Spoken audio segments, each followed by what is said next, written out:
Making content can be difficult because one, sometimes we feel like we don't know what to say. Two, even if we know what to say, we don't know how to say it. Three, we may have something to say, but we feel like we already said it. We don't want to say it again. So the stealth influence content framework is simply taking what we know about influence, which is getting people to come up with their own ideas that will be beneficial to them. Okay? Everybody trusts their own idea more than somebody else's. So this content framework, it's not about getting a lot of views, it's not about getting a lot of likes, it's not about engagement. It's about moving the right people to take the action that will be beneficial to them. And if your offer, your product, your service is beneficial to them, they will come to the conclusion that it's the only logical option given where they're at. Okay? So through this, there are 5 adoption decisions. There are 5 currencies. There's a lot of currencies actually, but we use 5 currencies, and there are 4 trust profile lenses, which means everything that you think is one piece of content is actually probably 10, 15, 20 pieces of content. So you can just run them through these filters. I know it sounds like a lot, but I'm going to make it super simple with videos and worksheets and all that stuff. The 5 adoption decisions are: 1, relative advantage. Can I show them that whatever I have or whatever I'm suggesting is better than what they would otherwise do? Remember, they're going to spend the time and money on something. We just have to show them why this is a better alternative. The second is complexity. How complex is this? Now, complexity is interesting because they have to trust you, but they also have to trust themselves, as in if it's too complex, maybe I won't be able to do it. I won't be able to hold up my end of this bargain.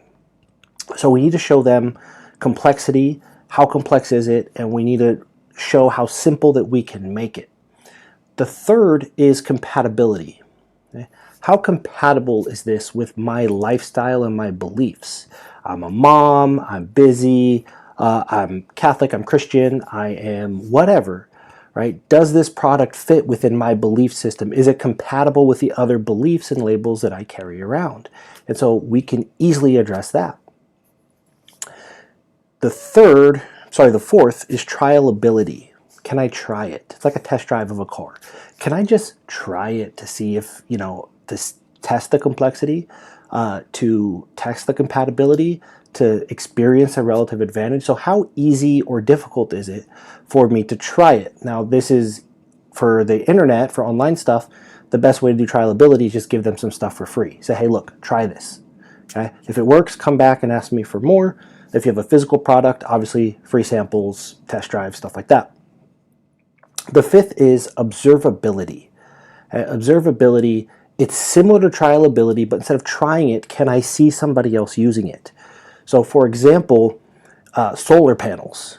Okay? If you go to somebody's house and try to sell them solar panels, it's like you're like 60 or 70% more likely to sell them solar panels if their neighbor has one that they can see, because they go, okay, I see that. That's observability. I understand how it works. Of course, you don't actually understand how it works.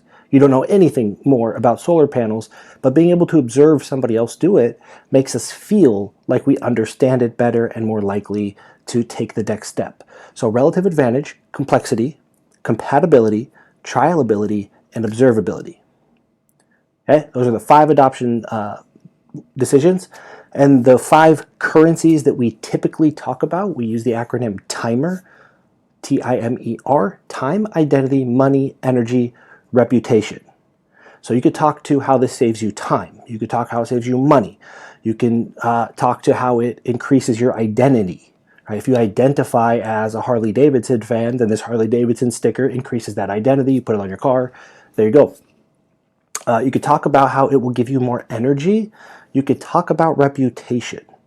Right? Luxury brands are often speaking to reputation. You want to see that, I have a Ferrari or I wear Louis Vuitton or whatever. So time, identity, money, energy, reputation. Joe Polish uses TAMI, time, attention, money, effort, and energy.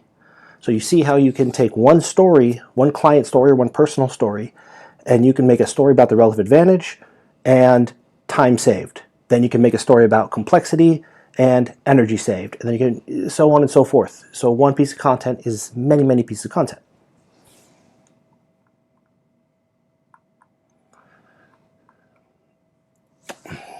And then you have the 4 trust profile lenses, which Jack Butcher actually made for me, and years ago. Okay, and so these are the lenses through which most people will see the world, and there's 4 of them, and you probably are really heavy in one of them. Okay, the first is aspirational. That's storytelling. Okay, so you could take a client story or personal story, and you just tell the story. Once upon a time, and then this, and then this, and then one day, and then this happened, and now this, right? Happy ending. That's aspirational. Inside of that aspiration is the second lens, which is actionable. So some people want to go listen to stories and they'll buy off stories. Other people, just like high implementers, high quick starts, they just want actionable stuff. So you could take that story and you just pull out the action steps and make a separate piece of content that's just, hey, do this, do this, do this. And that also addresses the trialability, right? So we got aspirational and we got actionable. The third one is the anthropological. This is where I spend most of my time naturally, is you're talking about the belief systems and the biases and the heuristics and the cognitive distortions and all the reasons people get in their own way and how you can help them get out of their own way. That's the anthropological. That's like, look, humans are going to human. And that's okay. We're going to help you make better decisions and not get your amygdala hijacked by fear and greed and all that stuff.